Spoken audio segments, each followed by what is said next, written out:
उलमा से पूछ ले। 3 नंबर ते हुज़ूर नबी करीम सल्लल्लाहु तआला अलैहि वसल्लम जन फरमायो व रजुलुन क़ल्बुहु मुअल्लक़ुन फिल मसाजिद। अल्लाहु अकबर। उहो शख्स जंहिंजो दिल मस्जिद में लटकियल आहे, अल्लाह तबारक व तआला इन खे भी हशर वारे मैदान में पंहिंजे साया रहमत में जगह अता फरमाईंदो। मुअल्लक़ुन यानी लटकियल मुराद ई न जीअं असांजो पखो लटकियल आहे या फानूस लटकियल आहे या बल्ब लटकियल हूंदा आहिनि, न मक़सदु छा आहे, मतिलबु छा आहे त उनजी जेकी दिलचस्पी आहे मस्जिद सां आहे, उनजी चाहत मस्जिद सां आहे, उनजो इश्क मस्जिद सां आहे, उनजी महबत मस्जिद सां आहे, उनजी फ़िक्र हर वक़्तु हीअ आहे त मस्जिद आबाद हुजे, मस्जिद ख़ूबसूरत हुजे, मस्जिद जी साफ़ सफ़ाई जो ख़्यालु रखण वारो आहे, मस्जिद जे में अचण वारनि जमायतुनि जो ख़्यालु रखण वारो आहे, यानी मस्जिद जे तमामु मामलात जे लिहाज़ खां, आबादी जे लिहाज़ खां, ख़ूबसूरती जे लिहाज़ खां उनजो दिलि मस्जिद में अटकियल आहे। नमाज़ सरे फ़हिरिस्त आहे त उहो मस्जिद में नमाज़ ईअं बि न हुजे त मस्जिद जी ख़िदमत करे त नमाज़ न पढ़े त इहो इन हदीस पाक में न ईंदो, बल्कि जे सरे फ़हिरिस्त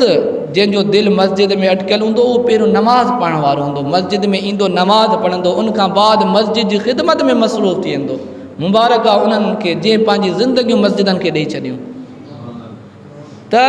हू नमाज़ पढ़ंदो आहे, ज़ोहर जी नमाज़ पढ़ी करे जेकॾहिं पंहिंजे कमकार में हूंदो आहे, मस्जिद खां ॿाहिरि हूंदो आहे, दिलि उनजो मस्जिद जी तरफ़ हूंदो आहे, मस्जिद जी फ़िक्र में हूंदो आहे त कॾहिं असर जो वक़्तु थिए त मां नमाज़ पढ़ण जे लाइ वञा, असर जी नमाज़ पढ़ी करे पंहिंजे कारोबार में, पंहिंजे दोस्तनि सां, पंहिंजे रिश्तेदारनि सां मसरूफ़ हूंदो आहे, लेकिन दिलि उनजो मस्जिद जी तरफ़ हूंदो आहे, फ़िक्र उनजी मस्जिद जी तरफ़ हूंदी आहे, चाहत उनजी मस्जिद जी तरफ़ आहे, कहिड़े वक़्तु मग़रिब जो वक़्तु थिए थो त मां नमाज़ पढ़ण लाइ मस्जिद वञा।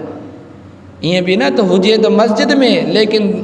दिलि वरी दोस्तनि में हुजे, दिलि कारोबार में हुजे, दिलि जेको आहे न ॿारनि में हुजे, न बल्कि उनजी शान आहे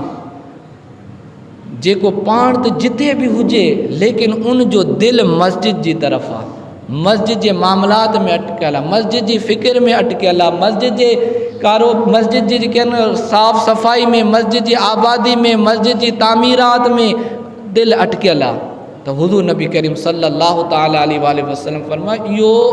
इंसान अज़ीम इंसान आहे। ऐं हदीस पाक जो मफ़हूम आहे न, हुज़ूर नबी करीम सल्लल्लाहु तआला अलैहि वसल्लम अहिड़नि शख़्सनि जे लाइ जंहिं पंहिंजूं ज़िंदगियूं मस्जिदनि खे ॾेई छॾियूं, जो मस्जिदूं अल्लाह ताला जो घरु आहे, मस्जिद अल्लाह ताला जो घरु आहे, जेको पंहिंजी ज़िंदगी मस्जिदनि खे थो ॾेई छॾे न, मस्जिदनि खे आबाद करे थो, त हुज़ूर फरमायो इहे शख़्स अल्लाह ताला जा पाड़ेसरी आहिनि, शान जे मुताबिक़। सुभान अल्लाह। त चवण जो मक़सदु हुज़ूर नबी करीम सल्लल्लाहु तआला अलैहि वसल्लम जन इरशाद फरमायो व रजुलुन क़ल्बुहु मुअल्लक़ुन फिल मसाजिद। उहो शख़्स जंहिंजो दिलि मस्जिदनि में हर वक़्तु अटकियल आहे त हशर वारे ॾींहुं जॾहिं सिज सवा नेज़े ते हूंदो, ज़मीन तांबे जी हूंदी, हर कोई पंहिंजे गुनाहनि में तड़पी रहियो हूंदो, अफ़रा तफ़री हूंदी, उन ॾींहुं अल्लाह तबारक व तआला इन शख़्स खे बि ख़ुसूसी प्रोटोकॉल अता फरमाईंदो ऐं पंहिंजे साया रहमत में जगह अता फरमाईंदो। अरे कैसे जिंदगी, आओ उलमा से पूछ ले।